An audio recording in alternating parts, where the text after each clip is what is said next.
Deus o amou, mas a ira de Deus contra o pecado do mundo foi derramada sobre Jesus por esse flagelo. A flagelação não era sobre Jesus, era sobre quem Jesus representava. Representava a angústia, a pedofilia, as guerras, a maldade e a crucificação. Significa que eu quero matar o corpo do pecado.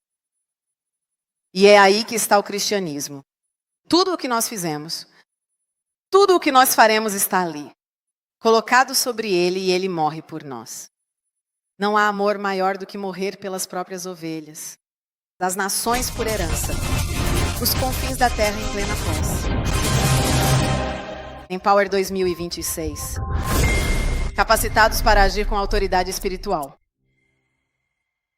Então o título da minha pregação de hoje é o pastor que cheirava para ovelhas. Digam como é o pastor que cheirava a ser ovelhas.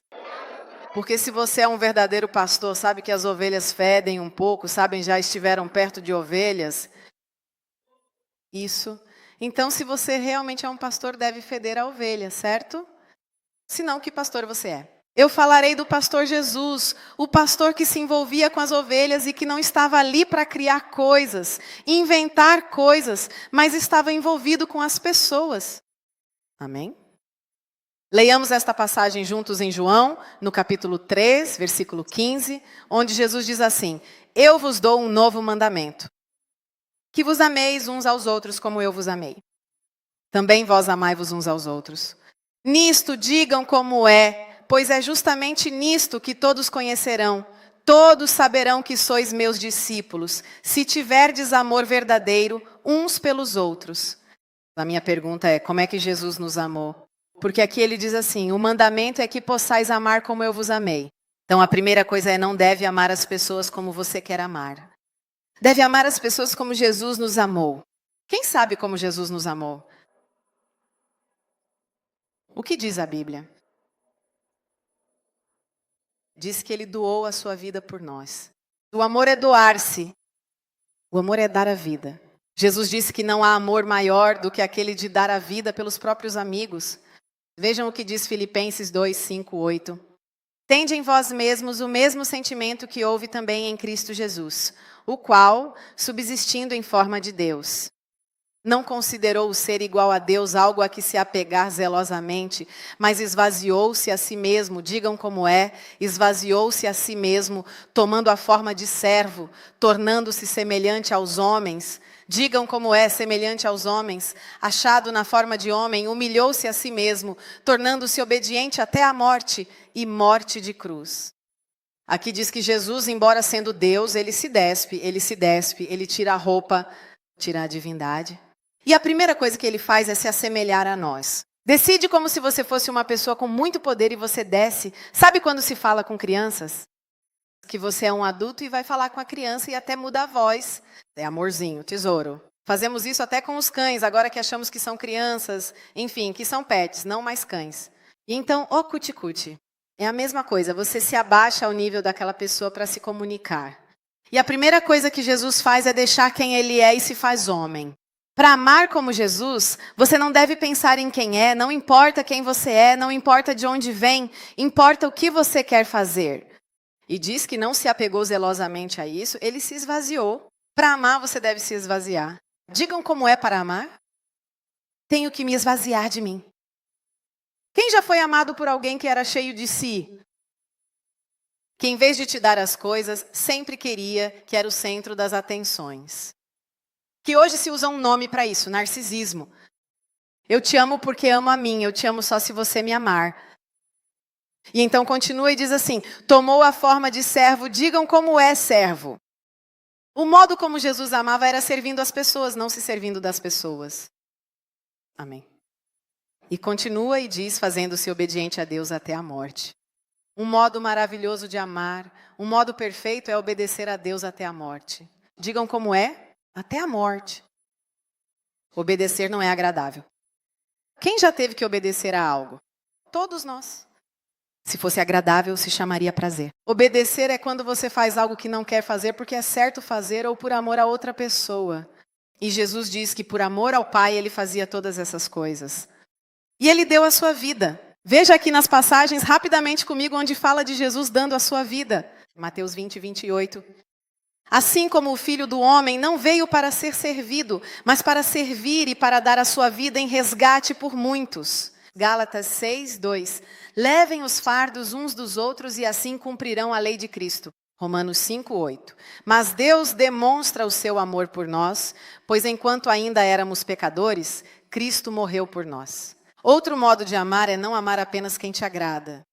Quem morreria por uma pessoa maravilhosa?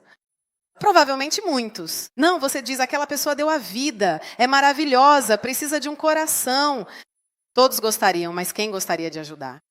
Quem gostaria de doar um rim para aquele bandido nojento que violentou não sei quantas pessoas? Que fez muito mal e dizem, ele precisa de um rim. Quantas pessoas vocês acham que ficariam felizes em dar um rim para aquele homem? Ou teríamos dito, mas morra?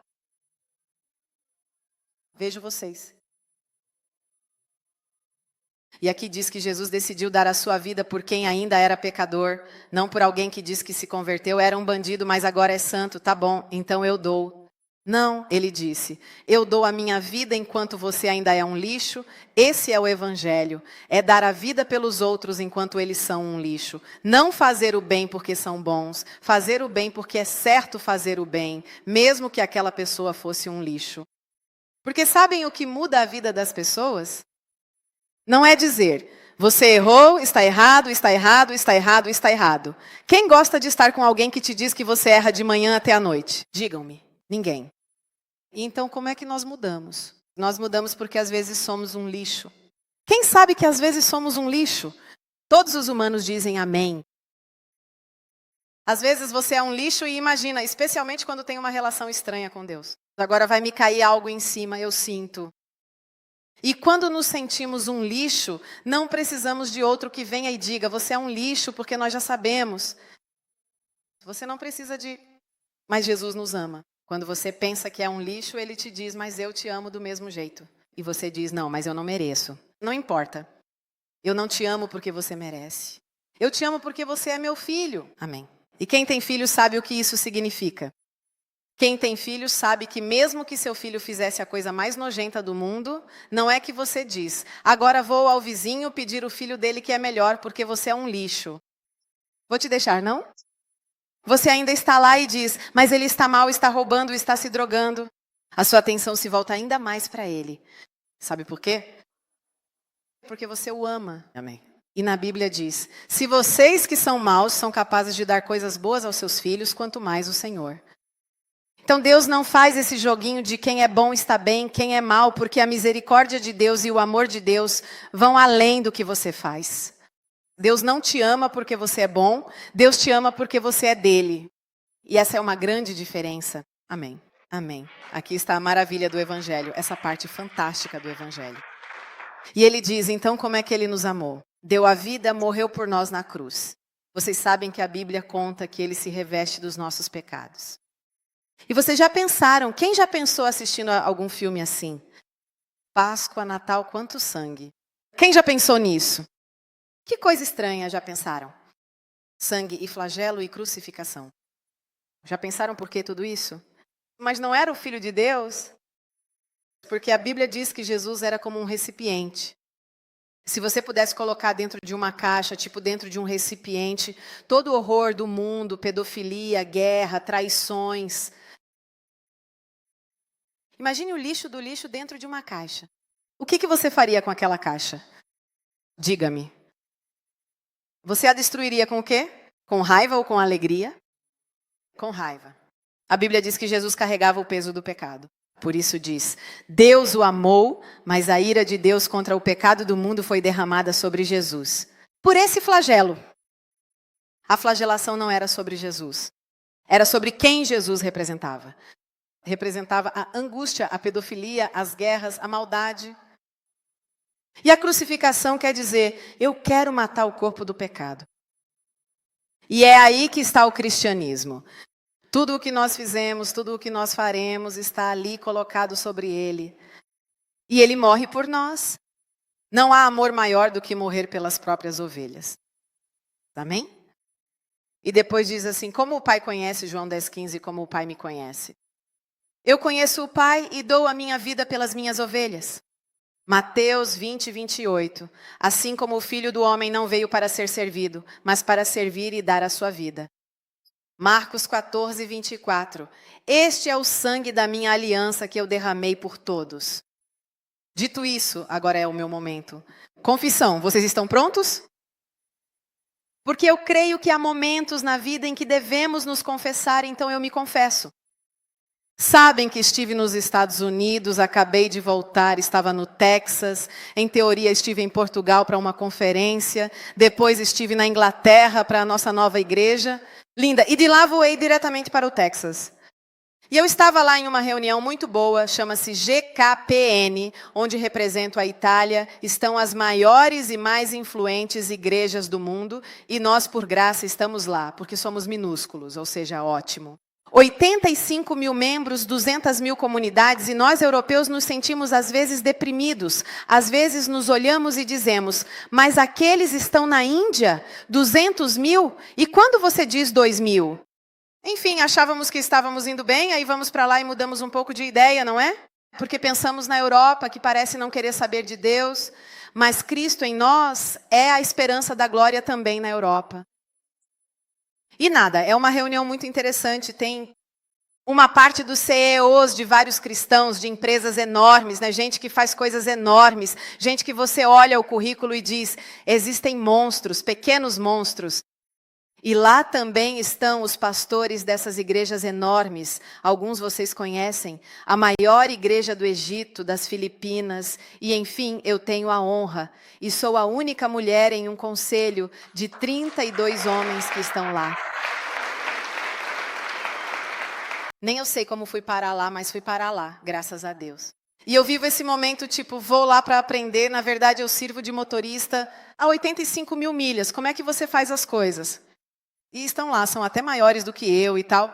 Enfim, é uma reunião muito boa, principalmente porque se faz muitos amigos, por isso conheço gente em todo o mundo, tenho uma casa em todo o mundo. E a Bíblia diz que quem deixou pai, mãe, tudo, terá 100 casas aqui e ali, então as minhas 100 estão garantidas.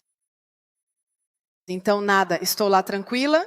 E em uma reunião, na reunião onde eu estava, tudo o que falavam era de números, de estratégias, do que vamos montar juntos nesse movimento, enfim, coisas chatas para mim. Não estávamos orando, quer dizer, em alguns momentos orávamos, em outros era chato. Reuniões, todos nós temos reuniões chatas. E eu estava lá e começo a ter uns pensamentos comigo mesma e digo, Senhor, o Senhor tem que me ajudar a fazer o evangelho crescer na Itália. A igreja, enfim, temos muitas, somos conhecidos mais perto da população. Então começo a dizer, me dê outras estratégias, como eu faço para fazer isso crescer? Como eu prego o evangelho desse jeito? Como eu posso fazer? E Deus fala comigo, voz audível, em uma reunião onde falavam de números e coisas assim, Ele me diz assim, eu esperava mais de você. Sério. E ele me disse, eu esperava que você não fosse como todos os outros que me pedem números, sucesso, grandeza. Eu esperava que você me perguntasse como eu faço para ser mais santa do que todas as pessoas que estão aqui. E, gente, imagina, alguém falando de números, me dava vontade de chorar, eu queria pedir perdão, mas eles estavam lá. Porque número, não sei o quê, e eu assim. E eu engolia seco. E ali o Senhor me disse, olhe para os seus últimos meses. Não sei se vocês sabem, mas nós abrimos uma fundação que é mundial, temos uma cooperativa, enfim, estamos abrindo tantas coisas lindas. Só que eu, nos últimos 2 meses, estava realmente focando a minha atenção nessas coisas. Eu não gosto delas, mas eu dizia, tudo bem, é certo para fazer a igreja crescer, é certo para fazer as missões crescerem. E é certo se você não se esquecer do resto. Sabe quando alguém está começando um emprego novo e passa 24 horas no trabalho? E se esquece que tem um filho, que tem uma casa, que tem um marido, que tem que fazer sexo, que qualquer coisa. E que você está tão concentrado pensando, mas isso é para o bem da família. Já pensaram nisso? Alguém já? Só eu estava lá, hein?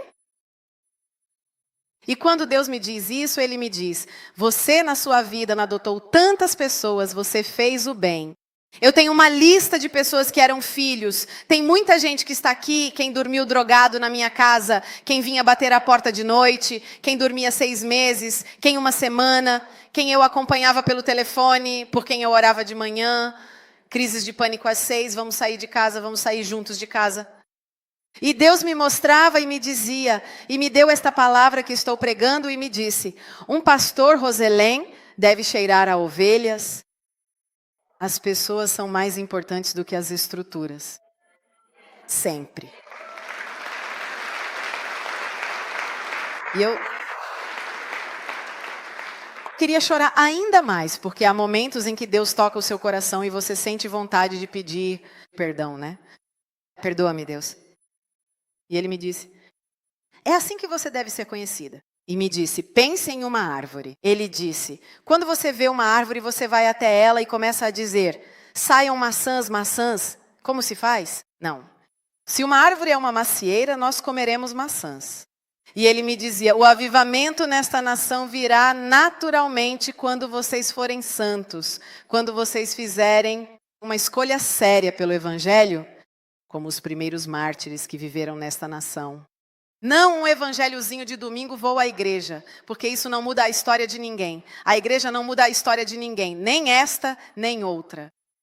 E me disse: quando você me pedir e disser: Senhor, faça-me ser a melhor pessoa, a melhor amiga, o melhor pastor, de forma intencional escolherá sempre e me pedirá: quero viver mais a pureza nos meus pensamentos, no meu corpo, então será a consequência. Depois me disse: se você amar as pessoas como eu amo, é impossível que o evangelho não cresça na sua nação. E ali eu, no meio dessa reunião que não tinha nada a ver, sabe por que gosto de dizer que não tinha nada a ver? Porque Deus pode falar conosco nos lugares mais inimagináveis.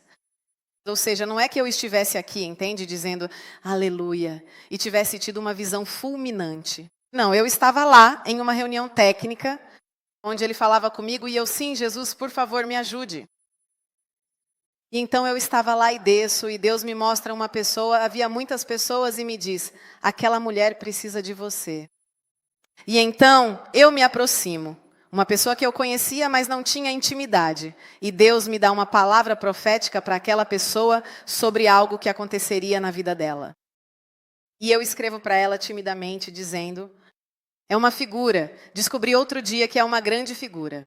Então Deus é? E estou ali escrevendo e faço assim. O Senhor te diz assim, assim, assim, assim. Uma pessoa, imagine uma pessoa muito poderosa que você diz que não precisará de nada. Essa pessoa lê a minha mensagem e faz tipo... E eu nada, adoto a causa. O Senhor me diz assim: vê? Um pastor tem cheiro de ovelha. Vocês, meus filhos, foram criados para se envolverem com a vida das pessoas, para entrarem esquecendo quem são, para amarem de verdade. E pensei quantas vezes eu e nós podemos viver de forma hipócrita. Jesus te ama, mas quando você precisa de mim, eu não estou lá. O amor de Deus não é um amor de palavras, mas a Bíblia diz: amem com fatos e em verdade.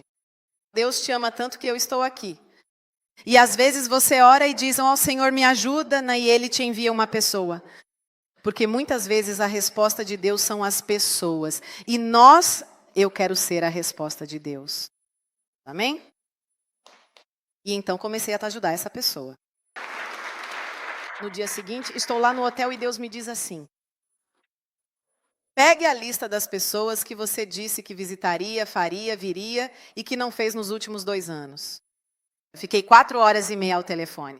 Olá, como vocês estão? Até para o Gil era: olá, como vocês estão? E então vou visitar vocês.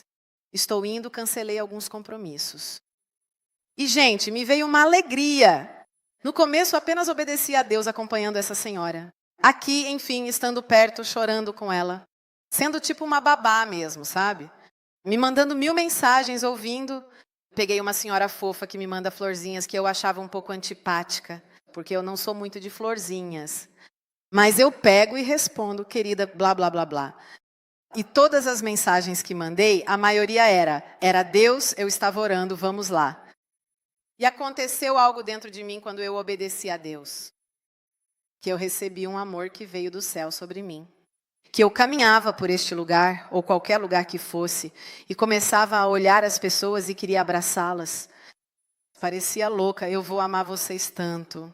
Que será um amor, sabe, tipo, vocês vão ter diabetes de tanto que vou amar agora. Ou seja, tinha desejo de abraçá-los, de estar com eles. E o Senhor me dizia, eu estou te revelando como eu amo as pessoas. Eu as amo assim, e elas são terríveis, e me dá vontade de abraçá-las, porque o que as faz mudar não é a minha correção, é o meu amor. Quando alguém te ama profundamente, especialmente quando você acha que não merece. O amor cura, às vezes um abraço cura. E Deus quer que possamos amar concretamente, estando presentes no discipulado para as pessoas. Não é só um oi, porque às vezes você está lá sentado, faz um pouco de aconselhamento, né? Até os pastores, os mentores, como vai, como não vai, né? Envolva-se, a pessoa precisa, vá ao hospital. Dê a sua vida, mas não tenho tempo, não importa, arranje tempo. Nós sempre achamos tempo para o que é importante. Quem nunca tem tempo e acha tempo para quem ama? Todos. Porque você não tem tempo, mas ama aquela pessoa e você inventa um tempo. Amém? Então não acabou a minha confissão. Vou terminar, quero chorar. Enfim, tem esse amor de Deus no coração. E depois eu tinha que ir para o Tennessee. Decidi não ir, obviamente, porque eu disse, era uma reunião dessas de trabalho, cancelada. Na verdade, eu não fui e acabei ficando lá. E era domingo. Essa grande igreja americana, a igreja de Joel Osteen, acho que vocês já ouviram falar, sim? Ele praticamente tem uma igreja que era um ginásio de esportes da NBA, no meio de um lugar chiquérrimo, riquíssimo, onde eles têm essa igreja gigante com escadas rolantes, coisas tipo o Texas americano.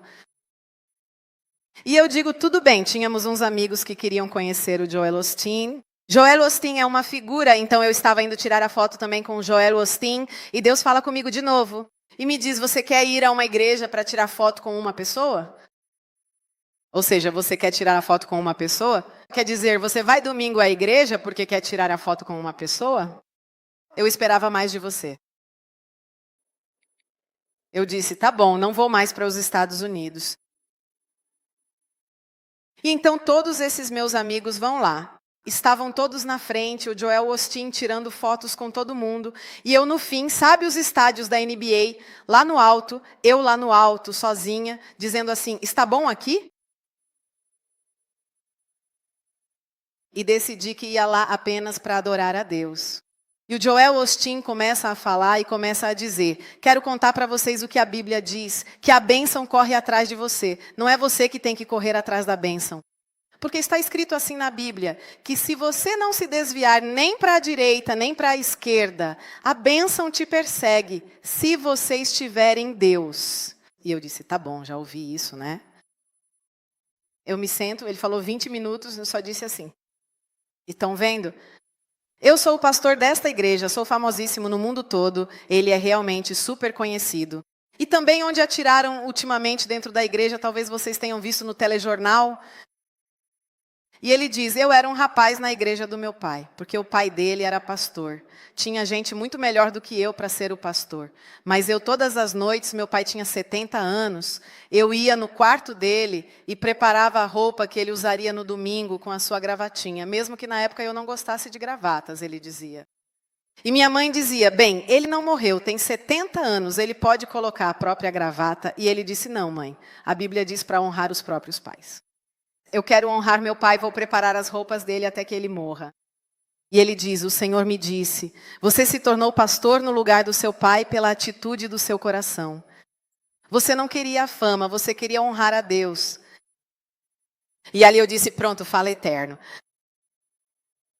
E depois ele diz, estão vendo este lugar maravilhoso aqui?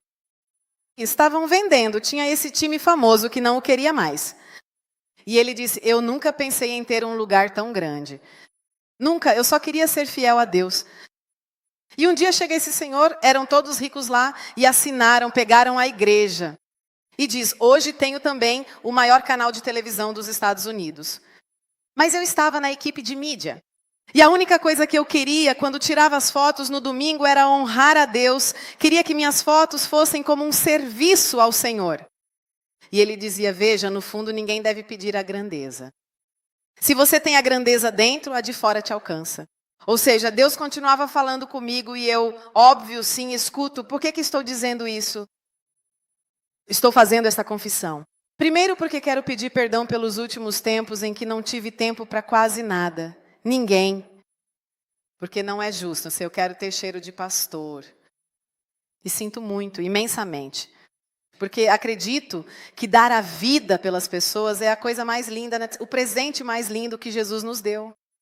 E acredito que amar as pessoas pela metade seja algo realmente muito ruim. Ninguém gosta de amar pela metade. E então quero eu primeiro convidar vocês, pastores, todos, quem quer que esteja aqui hoje, porque se está aqui hoje, Deus teve um encontro com você, a não amar pela metade, a nunca colocar as coisas que fazemos acima das pessoas. Seus filhos são mais importantes que seus trabalhos, nossos filhos são mais importantes do que somos. Ou seja, nossa família, as pessoas, nossos amigos. Às vezes não temos tempo para nada porque estamos lá tentando construir um império. Isso não tem a ver com Deus. Jesus morreu por pessoas, não por estruturas. Por isso que a igreja não é este lugar. Quando formos embora, talvez façam outra coisa, né? Um prédio. A igreja é gente. A Bíblia diz, saúdem a igreja que se encontra na casa de Áquila e Priscila. Estava em casa. E depois Jesus amou também de outro modo. Amou sendo um verdadeiro amigo, digam comigo, amigo, amigo. Em João 15, 13 e 14. Diz assim, ninguém tem maior amor do que este de dar a sua vida pelos seus amigos. Vocês são meus amigos se fizerem o que eu lhes ordeno. Ele deu até uma chance, disse, quando é que eu sei que uma pessoa é meu amigo? Não é quando diz Jesus, Natal, Páscoa, eu gosto de Jesus. É meu amigo quando me ouve, quando faz as coisas que eu digo. Então realmente é meu amigo, então te considero amigo. E eu quero nos convidar a amar as pessoas com uma amizade verdadeira.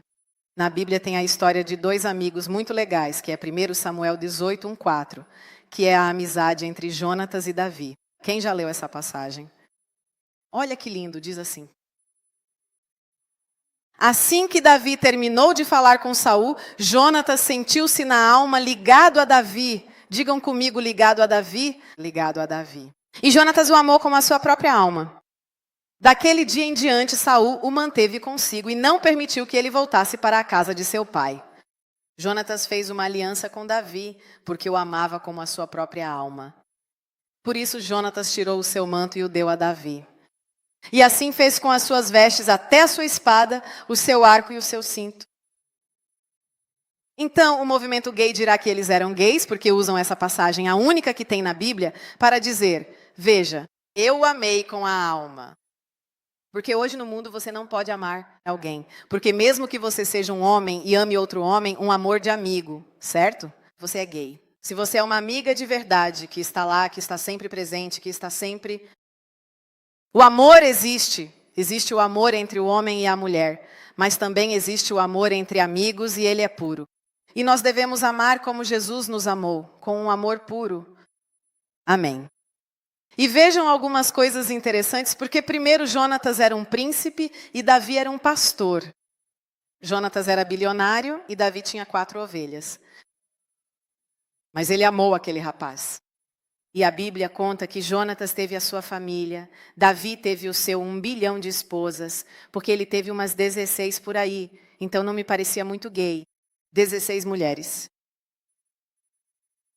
E eles, no entanto, mantiveram essa amizade por toda a vida, digam como é, toda a vida. E é interessante que ele lhe deu algo, porque a amizade verdadeira não tira de... Quando você diz, aquela pessoa... pode me ser útil, você nunca será amigo dessa pessoa. Porque um amigo de verdade pensa no que pode oferecer ao seu amigo, não no que pode tirar do seu amigo. Isso não é amizade, certo? E é desse modo, ele tira o manto, como quem diz, Davi, eu te dou o manto, cobertura, eu te dou a minha espada. Ora, dar a espada a alguém que é inimigo do seu pai, porque Davi é inimigo do pai dele, significa confiança. Você pode até me matar, eu te dou confiança, te dou cumplicidade, te dou autoridade.